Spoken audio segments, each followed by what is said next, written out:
Well, I don't know if we're good at that. We do it. It's fine. I should just keep that as the intro and let people Why jump not? into it as I like, like it. look how professional everyone can be. Okay, so this is like a Professor side what? episode of the Anachroschism. If you've been enjoying the D&D series, this is sort of meant to be like a behind the scenes of sorts where the cast and crew get together to talk about a recent play session and what happened, maybe what was going through their heads when certain situations presented themselves, or what their character was thinking at a time when they couldn't really talk about it. And we had a doozy of a last couple of sessions. This goes back probably about 5 or 6 episodes worth to their time with the Shard, essentially. Anything that the Shard has been into this point is what we're going over today. So, guys, some stuff happened. You wanna talk about it? Shit's bananas. Like, BANANAS. Like, I don't even know what to make of it. It's a lot. But our new character, the Shard, is so cool. I really like him as he's just weird, and I like the dynamic. I'm really glad that is our first like guest character. I'm also pleased at how much that weirdness in no way reflects the character or the person playing the character. In no way, no. You should hear some of my other charers. I got a list of 7, by the way. For the dear viewer, I had 7 to choose from. This was the best choice. I love ones it. I didn't look at and go, ah. So yeah, my character. Yeah, Jessian. Honestly, I like him just because his quirks are not disruptive. So No. like they don't distract, they don't hinder, they just are what they are, and kind of he's a pretty good straight man in a way, which is kind of something our party kind of could use. I don't know that we need more infighting or craziness, so it was a good choice overall, I think. I'm just really interested in knowing like how this whole thing with the Shard and Karash is going to play out. Like, I really want to know. And like, you keep doing the detect magic thing, and it's like you're kind of waiting to stop being like attracted to Karash, and like I don't know when it's going to happen, and that's really cool. And so it's kind of this fun like waiting game, I guess. Mm-hmm. In the meantime, it's fun to like get to know him. So yeah, it's cool. What do you think of our dysfunctional group? Are you surprised at the dysfunction? People disagree constantly throughout the ages. I'm not surprised to find that people in one group have differing opinions on how to handle killing people, which I think is a very, it's one of those, should we kill people or should we not? It's an important decision that people make throughout their lives. It's not like, what should we get for breakfast? It's like a hard line that defines people. And it's interesting to see that this group has not like settled on, are we going to, it's not even wanton killing, it's killing people who may deserve it. And it's interesting to see like where the moral compass will lie. Yeah.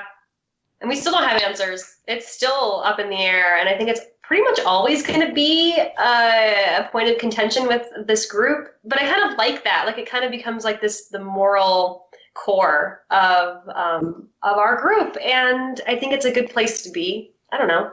It's all fun and morality until Isaac gets shot a few times with arrows trying to jump out to save somebody. Yeah. I was gonna say I like that everybody seemed really in character. Like I thought really a lot. I didn't want to give up turns to try to heal the enemy on the battlefield, but I was like, I feel like he would do this. I don't think Jason super wanted to further complicate the situation by shocking the guy, but he was like, I think Tessian in the no bullshit way would just do this to drive the point home. So I think that's been really fun. I think it's too, there's an awkward position where like Lena, I get the impression, not been involved with a lot of death, dying, or murder, nor Grail. And then Tessian, I can't tell what exactly your take on things is beyond like whatever. If it's frustrating, you'll do away with it. Isaac clearly has a hard line stance on that's not okay. And the Shard probably could give two craps because he's a living embodiment of a sword of destruction. And then I know Karash is like, if I have to kill somebody, I have to kill somebody. I'm not going to feel bad about it if they're, particularly if I think they're a bad person. So there's a lot of dynamics, and that's a huge factor for a group who is ostensibly in a world where murder's going to happen. I would imagine for viewers especially, keep in mind this is day 10 for this group. It's There is character development happening, but it's not something that's going to happen overnight, especially because they haven't really had a chance to catch their breath recently because they keep kind of chasing after stuff that's in the area. So, I mean, there are definitely differences in a nuanced way over where they were at even back at the beginning of our game, but it'll probably take time for people to come to a commonality on this. Yep.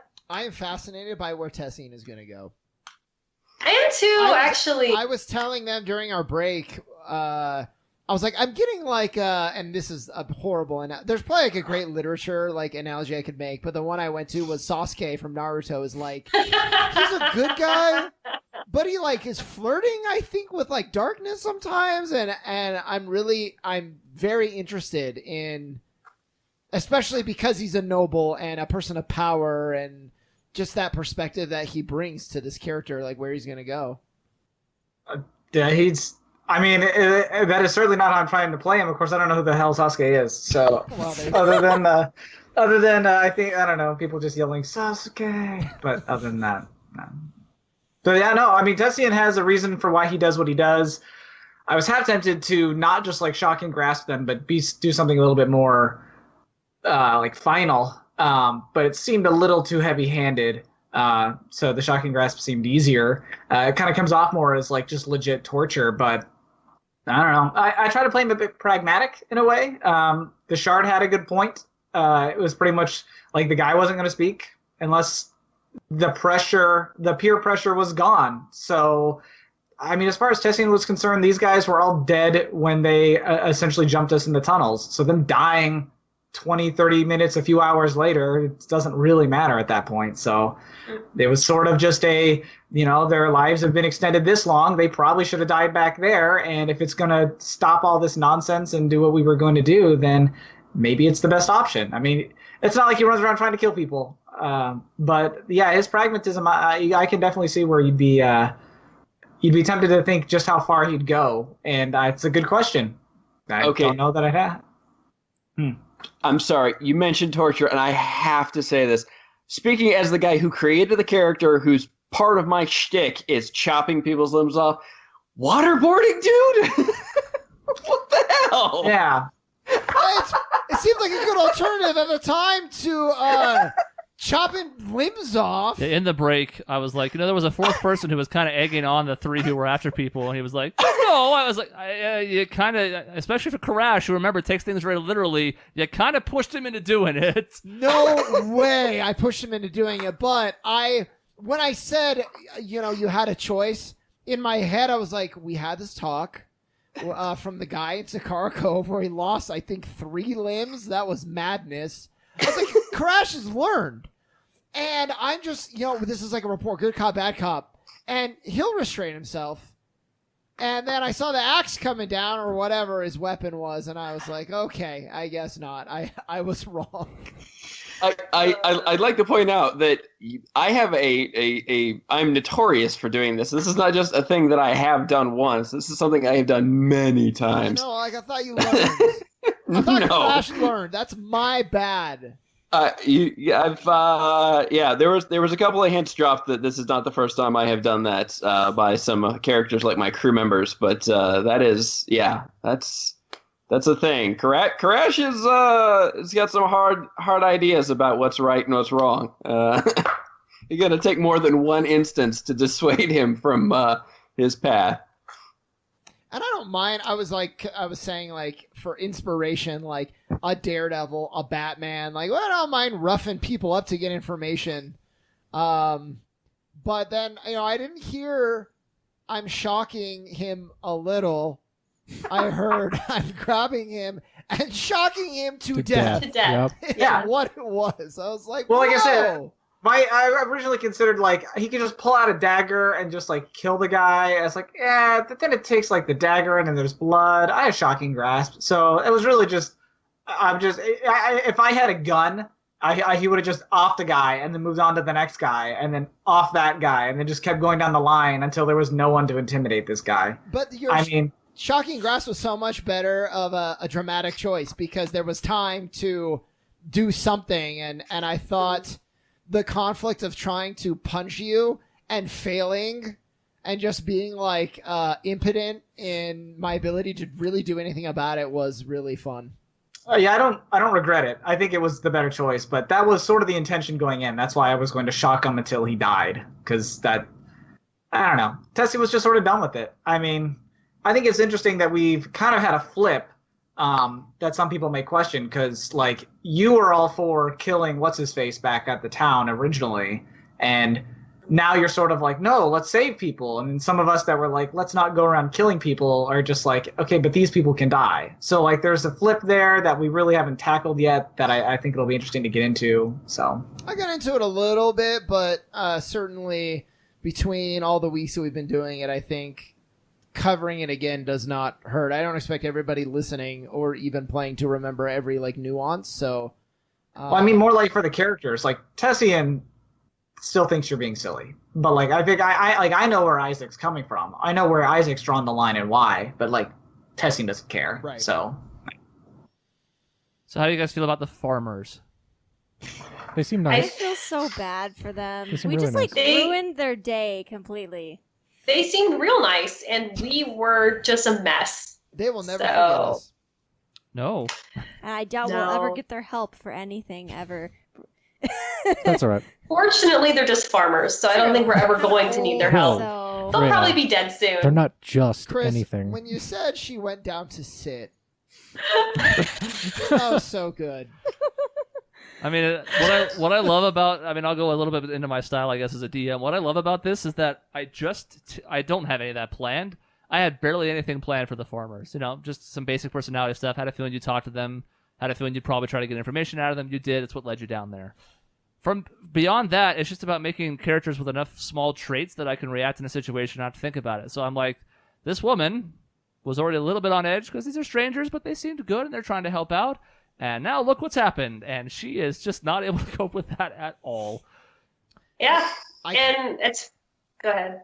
I was just going to say, I can't imagine you planned very much characterization for the 7 random bandits either. No. Yeah. But, Thought there was a chance you'd never talk to them again, and instead it turned into a whole thing. And Garoth was not especially pleased with anything that went down, and he made his displeasure known until you gagged him. Yeah. and Dude had it coming. waterboarded him. Remember, everybody at home, you're always the protagonist of your own story. So it's fine. For like the group, they did what they had to do to make sure, the area was safe, and they got some information about Grail's brother, who we'll get to. But for these people, as the protagonists of their own story, they're minding their own business in the hideout. All of a sudden, a group comes in. They're in disguise. They're not in disguise. Holden's back. Holden's not back. They're attacking. They're healing people.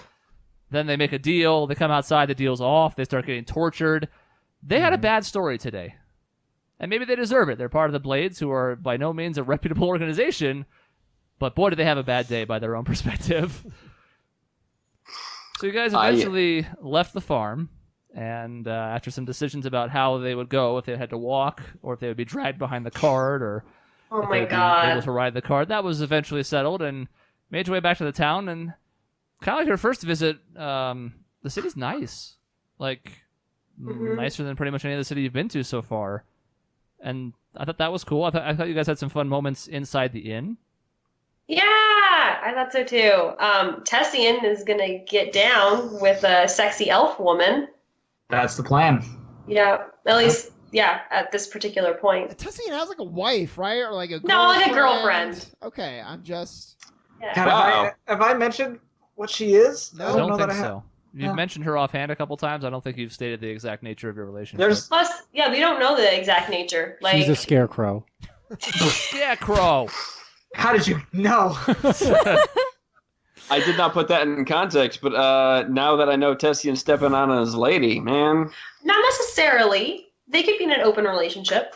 I will say that there's a lot involving Tessian's background that is almost frustratingly not going to be addressed for a while to me, but like I knew that kind of going into this. But his motivations are layered, and I don't just say that to sound like I'm patting myself on the back, but like me accompanying Lena is sort of the like, why is he here, but not why is he doing anything. So I don't know. I try to hint at some stuff. I think the talk with Lena, Tessian tries to be a bigger picture person. He's got a lot on his mind for about a lot of different things. But yeah, he's kind of working a few different things at the same time. This isn't necessarily the only thing he's trying to accomplish. So I that's sort liked of that talk with Lena, which was basically a monologue, and then it wasn't, but I still think of it as a monologue. Yeah, I thought that was. I like stuff like that. It was like 2 monologues. It was one, and then she was like, "Wait, dragon form, blah," and then she's like, "I have things to say," and she did, Yep. and it was fine. Yep. Yeah, So- that's good. I suppose the elephant in the room now, after all this, is the ending, and Yeah. Karash dead to the world, and Tessian distracted by other things, and the Shard sticking around behind. We still had 3 other characters who, admittedly, had to roll decently well on this check to even have a chance of noticing this, and then decide if they were going to go after it or not. But Grail, why don't you tell me about the ending? How are you feeling right now? So like you kind of misdirected us a little bit. I mean, you actually directed us very well. You said he went west, that Holden went west, and I just assumed that there was no way he could have gone back to Harnstead. So when you were talking about like people like running and like begging for their life or whatever it was going on, like I was like, oh, this is like some random like squabble between, you know, citizens of this town. I was completely shocked because like that's what my character, that's like who she's looking for, and like he's gonna be right the fuck there in like the next episode, and I like want to know what's going on so bad because I don't know. And it just further proves that her visions are of the future and that they do come true, probably no matter what. So that's kind of terrifying. And I think that's going to be a lot for Grail to grapple with after all this stuff with her brother kind of comes to a head. It's a lot. It's a lot. It's cool though. I'm excited to see where it goes. Well, I mean, I thought it might have been people trying to like bust those guys out. I know. That's kind of what I thought too. Yeah. Yeah. And then there were like 2 guys in the alley. I'm like, oh, it's a mugging. And Yeah. then it was not a mugging. I mean, it was kind of a. I mean, We'll yeah, see I'm if taking Holden your takes his life, pocket sir. watch. yeah, that's my wallet. Now he doesn't need it anymore now that he's deceased. Yeah, it's like, what the fuck is he doing in Harnstead as like some sort of Blades leader? It's weird. I just like cannot wait for the next session so I can figure it out. But I'm also kind of terrified because I can't imagine this is going to settle like any kind of arc for Grail. If anything, it's probably gonna make things more complicated. And so I'm just like, what the fuck? I'm just You yeah. should actually be terrified because there's like 1,000 things that I'm thinking. I'd like to think that I am gonna glean pretty quickly, if not already. You've told me about the dream. Yep. I would see a reaction that it's Holden, but I'm gonna like hold back. It's gonna be you're driving the thing, so it's gonna be up to you. God. I know. That's what I'm scared about, but I think I have an idea as to how I'm gonna respond. It's going to be a wild ride. And yeah, honestly, I was shocked that we were only a day away from him when we got to the tunnel. In fact, I didn't think we would have any information on him. I thought maybe there'd be someone who like, I know that name and he was in whatever town or something. And it was like 2 weeks away or something. I didn't think we would be even close to him. So when we learned that information and that he was like a leader of some kind, I was like, oh, this is starting to come together. So yeah, I am stoked. It's going to be really cool. Whatever you have up your sleeve, your DM sleeves. Nothing. Look, it's Yeah, no. just an arm. Just Nothing 2 at all. arms. Just 2 arms Yeah. and 2 thumbs for this guy. You don't plan anything, I can tell. You just fly by the seat of your pants. All of this has been improv the entire time. Yes. You actually So might be we're- surprised how much of it has been, but certainly not all of it. Well, I mean, to an extent, I've never DM'd, but it seems to me that you kind of have to allow for that. If you cannot plan, there's no way that you thought that what we did at the farm was going to happen. Oh the no, way I said that at the it break. did. I said, usually when I'm planning for sessions, I think of about like 6 or 7 different outcomes or places you might go or things that might come up. That was nowhere on the radar. Not in a million years would I thought that was going to come up, especially not 3 different characters engaging in it. And so, no, you have to have some improv in this job, because if you're going to give the players any freedom, and I want to give you guys as much as possible, then I have to let you drive the ship sometimes, even if you're going straight off the edge of the world. Chris, which is what we did. Tortures, not 3 though. I was not prepared for 3. I thought 2 tortures, the wife's going to be a little faint, but she probably won't have to sit down. But when the 3rd one hit, I was like, well, shit, I got to change gears. Now she has to sit down. They make it sound bad. We did stop right when we got the information we were looking for, which could have come sooner. Yeah, we weren't like Liam Neeson where we just let the guy Yeah, go. we turned the electricity on. Texas is just there all night. This guy's dying. You're of no use to me then. Yeah, but in this take-it analogy, aren't my hands on like his balls? Yeah, They were in his legs. He shoved the things in his legs. There you go. All right. It's a good analogy. I want to ask Lincoln, Yes. who your favorite character is. Uh-oh. Oh. Put him man. on the spot. No, not like as a Shard. dividing thing. I'm just like, because you've only been playing with us for like a few hours, a few sessions, and like I'm just curious to see like who stood out to you the most. Now, Lincoln, We remember, get it. You're needy. there I are am. 4 wrong answers to this question. No, All right, no. the floor is yours. No, that was not why. I'm just curious because I have favorites. Like Yeah. we all. Go on. You No. first. There's 5 wrong answers. There's probably 5 wrong answers, and when he says himself, they're all going to be wrong. No, you can't say yourself. Come in with these rules now. Don't torture people. Mhm. Whatever. Crash. Yeah. Crash has been my favorite character since about... Gosh, what did he do? I think when he kept carving the symbol of chord into places... That's right. Like You actually have listened That's to right. some of the episodes. When you guys Okay. got into like your house, he's like, I'm just going to carve this in here. He's a very simple creature, Yeah. very single-minded, and still very effective. And I think I like that about him. I like that about Crash too. I actually had no idea what to make of Crash initially, and I was kind of like put off by his character at first, but he's like really grown on me, and I really want to see like how his story plays out, almost more than anybody's, which is really weird. It's just because I think it could go so many places, and I think there's a lot of potential for Crash. So I suffer from the difficulty of trying to play a character who actually has some serious background to him, but unfortunately I also have a terrible ability to speak. So it's like, how can I do this? But the shard actually solves some of those problems because I'm actually a much better speaker of my native tongue than I am of common. So That's cool. It could be exciting. I personally like love the little dynamic between the two of you, and I think it's just like really refreshing and fun. So yeah. Bad cop, worse cop. Yeah. Torture buddies. Yeah. It might be a good thing that me and Koresh are currently indisposed in this hunt for your brother. Because I know when Isaac was out there, like, I kept thinking, what if these are Grail's brother? I was just like, man, it's a good thing Teskian's mad at you and not talking, because he'd be like, yeah, what if it was? Like, anyway.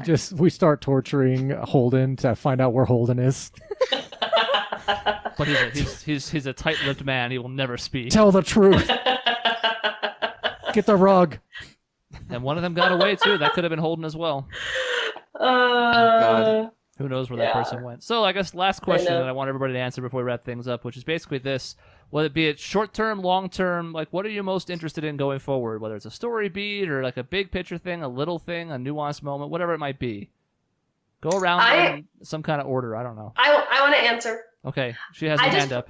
I personally really want to see us progress on the Canadas. I want to see Lena's trajectory under those like parameters and that trajectory. I think that'll be really cool, and I want to know like what you have in plan for her like trials. I think that'd be rad too. So I'm really looking forward to that, even though I don't know if we're ever gonna get there at this point.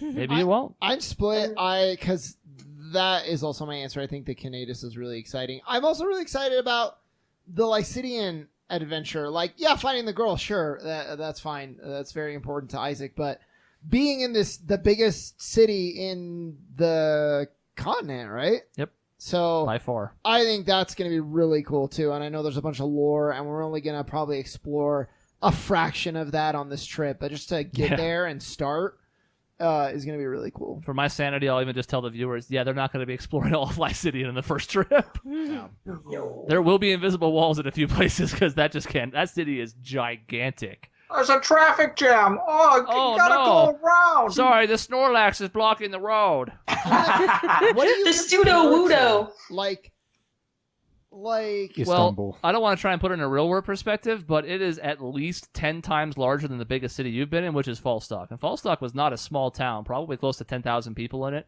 And it took you like 20 minutes just to get across the town from one end to the other. This dwarfs that by a significant margin. So, should be interesting. You also have to find a girl there somehow, so... All right, anyways, I've interrupted. Speaking of which, that segue. is the one thing. This is not the answer to your question. That's the one thing I actually don't want to do, the Lycidian adventure, because I feel like it's just impossible, both in character and out of character. I don't know how we're going to find like a literal needle in a haystack. I mean, I think it'd be fun to go there, but I'm most excited about the Conatus and like actually starting this thing and seeing where it goes. So the longer we keep putting that off, the more I'm just like, I just want to see that. So I'm with it's a boring answer. It's the same as Michelle, but yeah. I'm sorry. Can we just take a moment?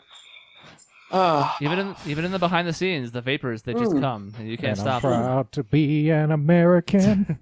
Oh. I need a moment. The shirts are apparently optional for at least one person in the Weber household. So Lena, Yeah, what's your not me. most excited part? Yeah, I mean, it's the same answer as everybody else. I want to see where that goes from a story and character perspective. Not that I hate the idea of going to Lycidian, but I'm also getting to the point where I'm like, man, I just want to start this quest. Like, let's go. You hate children, don't you? You hate Dinos. There it is. You I know, knew it. maybe just a little. And then who's left? Karash, I think. Yeah. For sure I am. I just want to mention too. Lena had my favorite like itty bitty moment in the entire the last couple of sessions at least.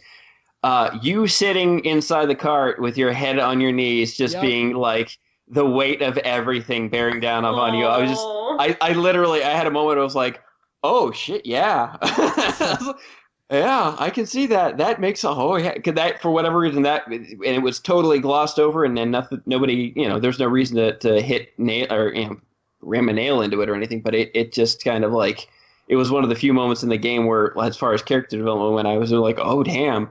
Because, yeah, that totally makes sense. Mm-hmm. But the thing that I'm looking most forward to is actually going to be what happens when Mr. Shardy Pants over there finally runs into another component of himself. That's going to be... You've already heard about that. Well, we've heard it and seen what happens once before, but if you encounter another component of it, the reality of that for this group in particular, talking about a group which has a lot of conflict around just people dying in general, let alone when my first initial reaction to you was, oh God, like it's an evil sword. What am I going to do? And I'm still not actually over the fact that my concern is that you are going to at some point become an evil sword. And I'm saying me, Karash, like I don't know how to deal with that. But at the same time, you've shown yourself to be useful, so it's like, I haven't had a reason to get rid of him yet, so whatever. Yeah, I was gonna say just like quickly too, like short term, I want to know what happens with the shard, because you're a guest character, and like how are you going to make an exit? Like, are you going to become the sword, and like is someone gonna wield you? Like what? I don't know. Like I'm excited to see what happens with your character too. I want to see you lose the duel, and then you roll another character who's basically the same character,